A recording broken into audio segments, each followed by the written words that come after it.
for a quick overview for a book in the Bible? This podcast series gives you that and more, as Bible teacher Mike Beaumont makes sense of this unique collection of books, prompted by questions from David Taverner. We've been looking at every book of the Bible, all 66. We've got to the final one now, the book of Revelation. Mike, take us through it. This is obviously a remarkable book, but I think I need your help. Who doesn't need help with this one? I mean, this is, it's an amazing book. It is full of truth, and yet it's also full of minefields and pitfalls that people have gone into over the years. And so, I tread into this one with trepidation. Probably what is best is if rather than poke into every little hole and corner, we try and settle today for what the main thrust of this letter is in light of the context in which John received it. I was going to say, well, let's just have a few basics, a few facts. So who wrote it? And you mentioned already a letter. Yeah, so it was written by John, the same John we've seen previously, who wrote the Gospel and his 3 letters. And here is another letter, and yet a particular kind of letter, also a letter that will contain letters. And this is a letter written from the revelation that John gets from Jesus when he is now a really old man, towards the end of his life. We date it round about 95 AD. And the emperor at this time was a guy called Domitian. And one of the things that Domitian did was he modestly decided that he was God and that he should be acknowledged as such, and required this of all the citizens of the Roman Empire, that at least once a year they had to acknowledge that he as Caesar was Lord and God. And he unlocked a fierce persecution against the Christians, because obviously for them there was only one Lord, and that was Jesus, and they refused to do this. So the first thing we need to remember as we come to this book is that it's received by John in his old age at a time when Christians were being horrendously persecuted. And not only John, but the whole church is really asking the question, Lord, what on earth is going on here? Why are we undergoing all this? And what is happening? Why aren't you coming back? Are you coming back soon? So they are full of questions. And this book is the answer to those questions of what is going on and why, as John is given a sort of heavenly perspective of events lifted up from where he is. Where is he? Well, he tells us he was on the island of Patmos, which was a little island off the coast from Ephesus, where he'd been based, about 35 miles off the coast. And it was a Roman penal colony. So it was where they sent exiles and prisoners. And it was a quarry.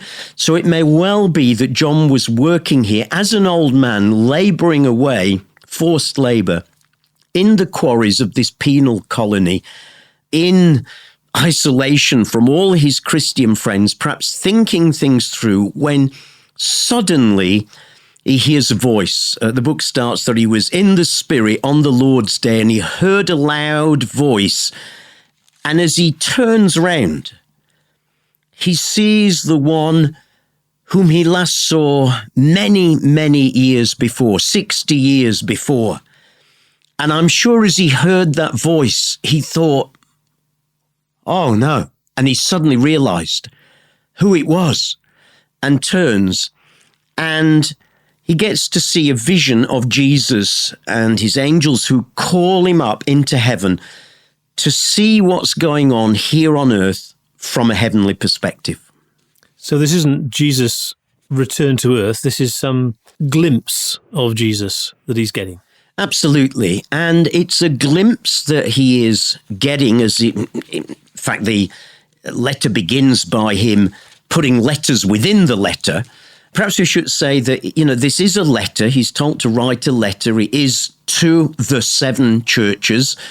and there are letters within it as each of these churches receives a word from the Lord Jesus. 5 of the 7 are rebuked, really, for stuff that they have let into their church life in the context of this fierce persecution.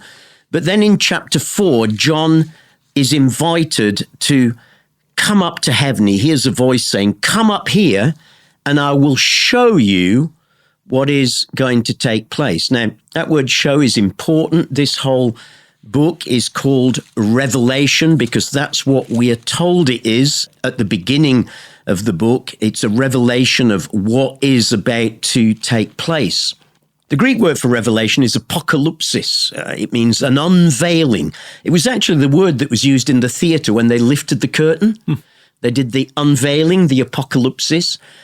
And it's as if Jesus is saying, I want you to come up to heaven in the Spirit with me, and I'm going to lift the curtain on life's events so you can see not just what you're seeing at the moment, which is persecution and Domitian and all these things happening.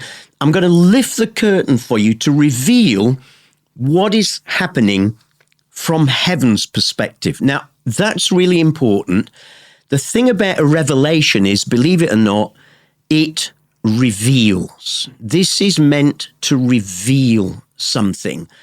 And very often we've come at it in the 20th and 21st century Christian church as though everything in this letter were hidden and mysterious. No, it was designed to reveal, and yet it reveals in a genre, kind of literature that is alien to us in the West today.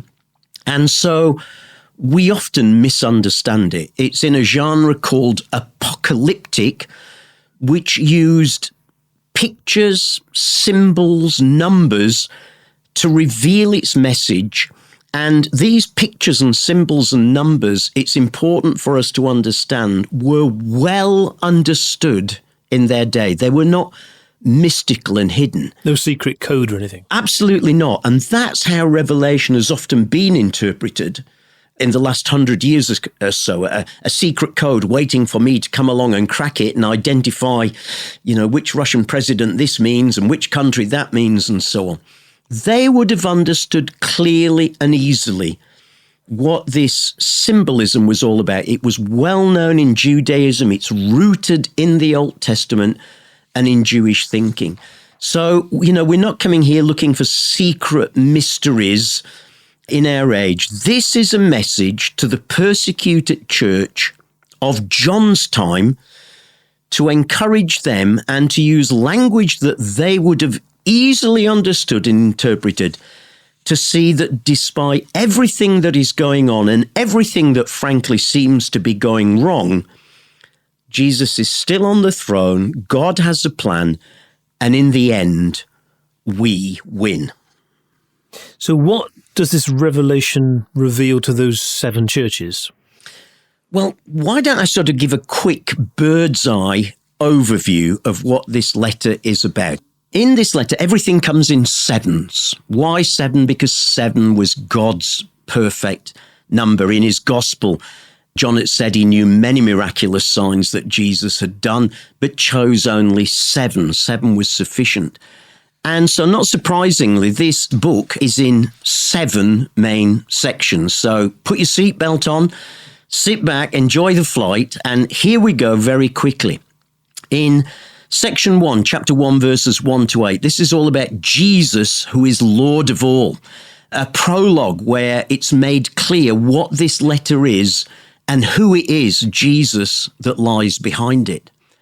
In Section 2, chapter 1, verse 9 to chapter 3, 22, it focuses on Jesus, the Son of Man, who stands among his churches, represented by 7 lampstands and 7 stars. And they're both challenged and encouraged for how they are responding in this time of persecution. Now, all of that is about what's happening here on earth. In chapter 4, there's a turning point as we start the 3rd section, which is chapter 4, verse 1 to chapter 11, verse 18. This is all about Jesus, the Lamb on the throne. And John is invited up to heaven where he sees the very throne of God and he sees Jesus there seated with the Father on the throne. The Lamb of God who was slain is now securely seated on the throne, and he is not going to get up from that place. And we can rest secure in that. And now John is shown that in light of the fact that Jesus is on the throne, what is happening down there on earth is not just sort of random crazy events of history, a man gone mad. Here is God at work. Jesus is still on the throne, and God's judgments are getting worked out on the earth. So we get 7 seals as Jesus unlocks the scroll of human history and shows John what's happening. We get 7 trumpets as Jesus warns the world through those events and shows that, judgment is already getting outworked in the world. In section 4, we see Jesus, the cosmic warrior. It's chapter 11, verse 19 to chapter 15, verse 4. We get a vision of a woman, a child, and a dragon. The woman, the people of God, the child, Jesus, the dragon who tries to overcome him, but who can't. And in this section, we get 7 visions of battle. But the overriding message through this is battle may be going on here on earth, but God's people are secure. They are kept, every single one of them, whether they live or whether they are martyred. And the kingdom of God is still advancing. In section 5, we get Jesus, the just judge, chapter 15, verse 5 to chapter 19, verse 10, where now we get 7 bowls of wrath, the wrath of God. Here is now history, that same history from God's perspective, and we see conflict and the message that things will get worse before they get better, symbolized by the beasts and Babylon who oppose the people of God. But it culminates in Babylon, all those who oppose God falling at last. The 6th section sees Jesus, the conquering king, chapter 19, verse 11 to 22, verse 5. And there we see Christ's return, the final judgment of all who have opposed God and the putting of Satan into that lake of fire, and God's new creation being brought about where we can live with him forever. And in the final section, chapter 22, verse 6 to the end of the letter, we see Jesus, the coming one, an epilogue where we're told to be encouraged and to stand firm. So 7 sweeps through history, and the message, the overriding message is crazy things are happening here on earth. They are not random. Jesus is still on the throne. He holds the scroll of human history. And these things that are happening are the outworking of God's judgment on earth, not just in the end times, but throughout the whole of human history. There will be a time when Satan seeks to oppose Jesus in a very overt way, but he will be defeated. Christ will return and evil will be destroyed. So in light of that, hold on, because I am coming soon. And there's your whistle-stop tour of Revelation. Well, that was quite a flight. I'm going to take you back to the terminal building. I think you better. And back at the terminal building, we were just considering those 7 churches. Yeah. And the messages to those 7 churches. Open that out for us, if you would. Yeah, the 7 churches are 7 churches that are all around the area of Ephesus. And, literal churches. These are not symbolic. Sometimes these have been seen as symbols of supposed 7 ages of the church. They're not. These are addressed to real churches in a real historic context. Ephesus is commended for persevering. Remember, against this terrible background of persecution that's going on. But Ephesus is rebuked for losing its first love, the love it had at first. Smyrna is commended for holding on and actually isn't rebuked. Pergamon is commended for staying faithful to Jesus, but is rebuked for tolerating false teaching, a theme we've come across in previous episodes. Thyatira commended for its growing love and service, but rebuked for its tolerance of idolatry and false teaching about sexuality. There's Sardis, a church commended for those few that are still holding on, but rebuked for sort of relying on their past reputation. There might be a word for some of our churches today. Philadelphia, commended for its obedience and not denying Jesus, but equally, this is one of those that also isn't rebuked, but it is reminded that there's an open door before them. I've set an open door before you. Despite the opposition, don't give in. And then finally, Laodicea, the only church not commended for anything, but rather being rebuked for being lukewarm and miserable and poor and blind and naked. And actually, it's urged to let Jesus back in through the door. Let me in, Jesus is saying. We often use that verse as an evangelistic verse. Here I stand at the door and knock. But actually, it's not an evangelistic verse. It's Jesus calling out to his church, let me in. How tragic that is. So those letters in themselves are worth looking at to see what is there that would challenge us today, about our lukewarmness and how we've compromised with culture around us, and what do we need to do and stand up for again to be the church that Jesus wants to, and to let him in again into our midst. You said that we've got to be careful with how we interpret different parts of Revelation, but you did say that there's symbolism and that numbers, for example, have significance. Just explain that. Yeah, this is so important when we come to Revelation. And again, anyone who had any sort of Jewish background would understand this. It would really be like teaching your granny to suck eggs, as the old saying goes. So numbers were used in sort of very well-defined ways in Judaism. The number 1 often symbolized uniqueness. Why? Because hear, O Israel, the Lord our God, the Lord is one. 2 often symbolized unity.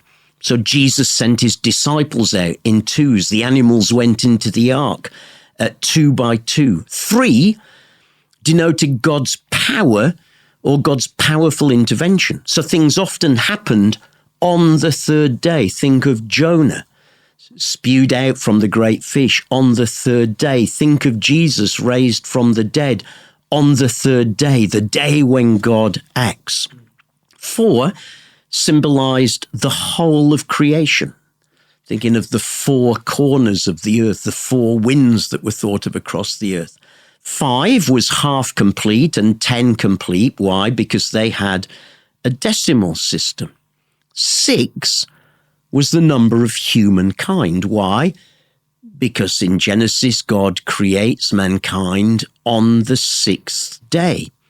And 7 is God's number, the number of perfection and God's plan. And so what we find in Revelation is a lot of those numbers are used with that symbolism behind them.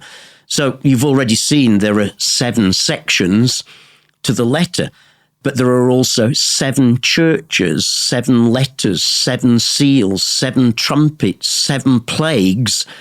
God has got this in his hand.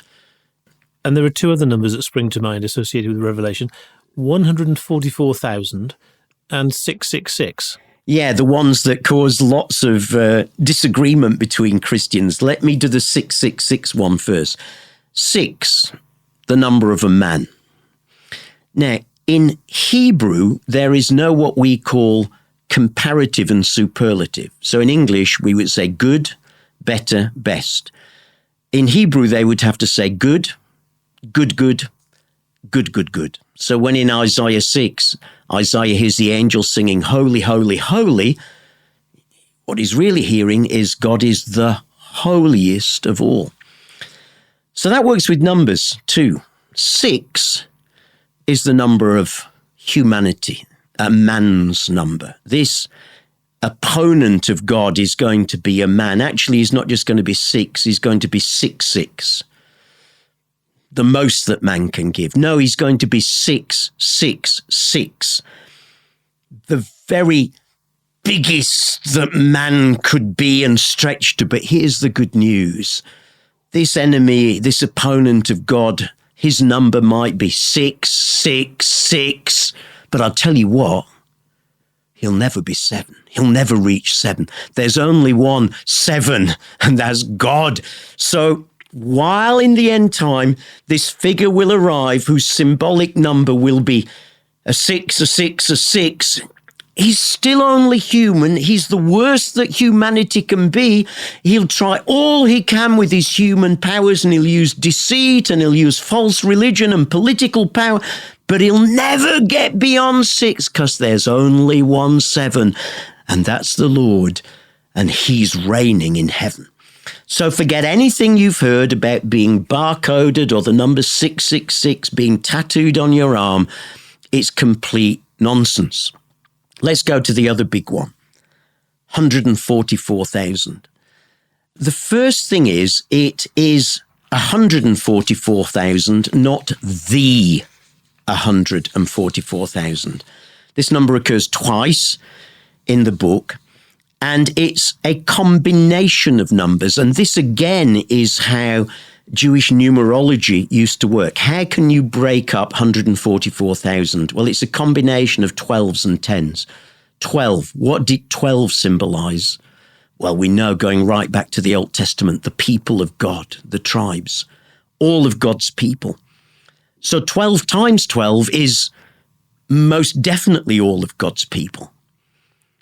Then 1,000, 10 times 10 times 10. Remember the decimal system. 10 is complete. 10 times 10, very complete. 10 times 10 times 10, absolutely complete, times all the people of God. What John is seeing here is that all of the people of God are kept safe during these onslaughts of the enemy, not just at the end, but throughout human history. Not one of them is missing. That's the message. Don't worry about those who've been martyred. Don't worry about those who've died and gone ahead of us, because whether here on earth or there in heaven, 144,000, that is the whole of God's people, is kept safe. Not one of them is lost. Not one of them is missing. Not even those who were martyred, John sees in his vision. So with both those numbers, there's a real sense of hope. And from what you were saying also about what unfolds later in this letter, the Last Judgment and all these scenes that seem horrific, you're saying that there's hope beyond that as well. There's tremendous hope. I think that's a great word to use, Deb. This is a book of hope, not of fear. And sadly, it's often been turned into a book of fear, not helped by popularized novels. Remember, they are novels, it's not scripture, and movies based on those novels. And people end up living in fear. And the whole point of the teaching about the return of Jesus is that it is meant to lead to hope. And what John sees throughout this letter is hope. Okay, there may be judgment coming on the earth in the form of the seals and the trumpets and what they bring upon the earth, many of which we still see in our day and have seen in recent days without a doubt. But God is in control. Jesus is on the throne. There is hope. These are not random things. Yes, Babylon and the beast, and Christians differ about what those represent. I happen to think it might mean, almost certainly means political power and religious power, come together against God's people. But there is hope. They will be defeated when Jesus returns. Even Satan himself, in chapter 20, he is bound. He can't do his worst during this millennium period. Again, Christians have different views on whether that is a literal or symbolic period. I happen to think in a book that is so full of symbolism that that is symbolic too. But at the end of that millennium period, when Satan is released to do his worst, just before the end, you know, Jesus comes and Satan is not allowed to continue his work anymore. And even though he wants to gather enemies against God to fight that last battle, the battle of Armageddon that people often get fearful about. I just want to say, go and read that bit again about the battle of Armageddon, because here's the good news. The enemies of God gathered together to fight against God. But here's the good news. The battle is never fought. It says fire came down from heaven and consumed all of God's enemies. Where's the battle? It does not exist. Read the text. There is hope. And at the end, Satan is going to be thrown in chapter 20 into that lake of fire. He is not going to be allowed to do his damage anymore. There's going to be a last judgment. That's a bit of a solemn point, but a very real one, and one that Jesus himself taught about, that at the end, God will open his books and he'll see if your name is written in the book of life. Have you put your faith and trust in Jesus and lived accordingly? And if you are, then you're going to be welcomed into that glorious end with which this book ends. And if not, then sorry, but there's separation and exclusion from God forever. But for those who have trusted, for those who, like John's churches, had held on to Jesus and not denied him, but been faithful to him, he sees in chapter 21 the heavenly Jerusalem coming down out of heaven onto the earth. Now, isn't that interesting? We're not going to spend eternity up in heaven. Heaven is going to come down to a renewed earth. And he sees this beautiful vision of a renewed earth. It's Eden brought back again. Where we started at the beginning of this journey is restored. And in chapter 22, a river of life flowing from the throne of God. And guess what's there? That tree of life that Adam had wanted to eat from and couldn't. He could have done, but because he ate from the wrong tree, he forfeited it. And now here is the tree of life at the end of the book. This is the most exciting book of hope. But people miss it because they get bogged down in trying to work out what the 10th toenail is on the small horn, on the big horn of the left ear of the great beast. Sorry, parody, but you know what I mean. A book of great hope for then and for now. And so this climax at the end of Revelation, it's not then a glimpse of heaven. It's a glimpse of heaven come to earth. Now, I know that might seem a little strange, a bit striking at first, but please just go and read Revelation 21 and 22 for yourself. Heaven is real. Heaven is the place where God lives, as it were, and it's the place where we go to be with him when we die until that day when Jesus returns.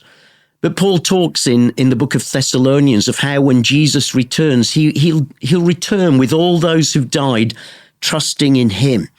And we will join with them, be caught up in the air while God is doing this renewing stuff on the earth.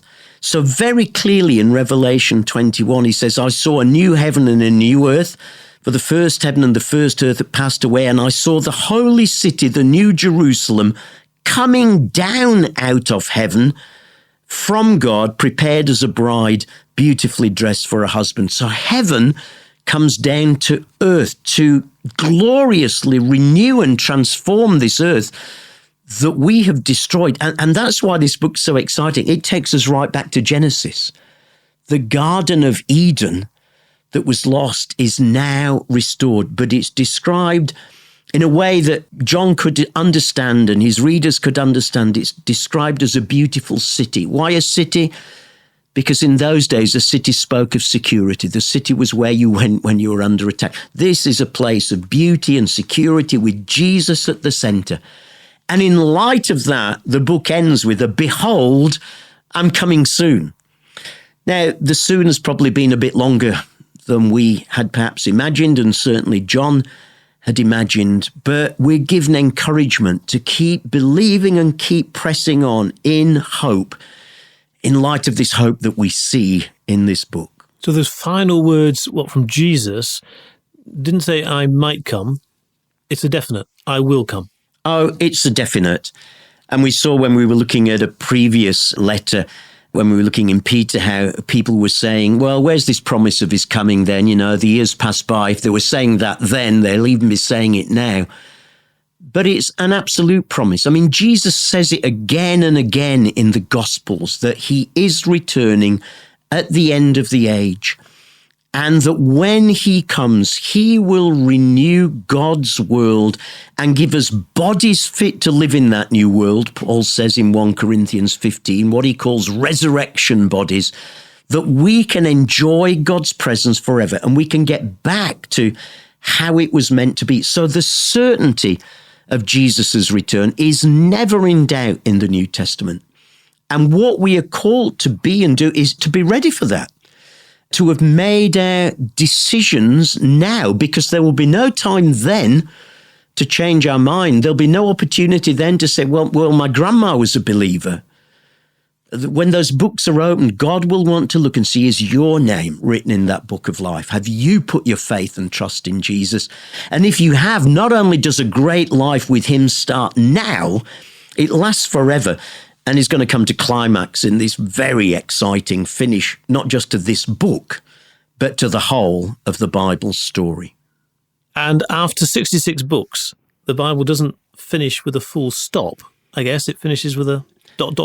I think that's a really good way to sum it up, because, this book ends with an invitation to come. Come, whoever is thirsty, let him come. Whoever wishes, let him take the free gift of the water of life. It's an open-ended invitation to come. This story is still open. It still invites you and me to come in and be part of the story that began right back at the beginning when we started this series. And the invitation is still open today for all of us to respond to Jesus and to come and, not just to be taken off to heaven one day when we die. That's a great bonus. The adventure starts now. Discipleship with Jesus starts now. This whole book really is a book, the book of Revelation is a book of discipleship, how to live with Jesus in challenging times, and how to make a difference and start working towards an amazing world that God is bringing. So really, at the end of this series that we've been looking at, the whole story of the book of the Bible, what a great way to end. Come, the invitation is open to anyone and everyone who will come to Jesus, and you too can become part of this exciting story that we've been looking at, a story that is not yet completed, but you can be part of writing. Bible Books in 30 Minutes covers every book of the Bible. And you can hear Bible teacher Mike Beaumont in conversation with David Taverner in more 30-minute podcasts. Bible biogs, Bible surprises, Bible songs, as well as their journeys on location in the Holy Land and beyond. Jesus, Then and Now, and Unstoppable Church, Then and Now. Making sense of the Bible for life every day.